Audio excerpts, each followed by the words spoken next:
नमस्कार सगळ्यांक, म्हजें नांव मेगन डिसूजा.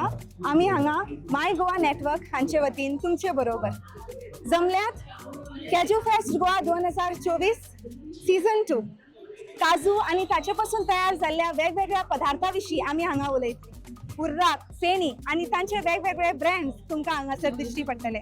तर चलया भितर वचया आणि गोंय ताची संस्कृताय हाचे विशीं जाणून घेवया.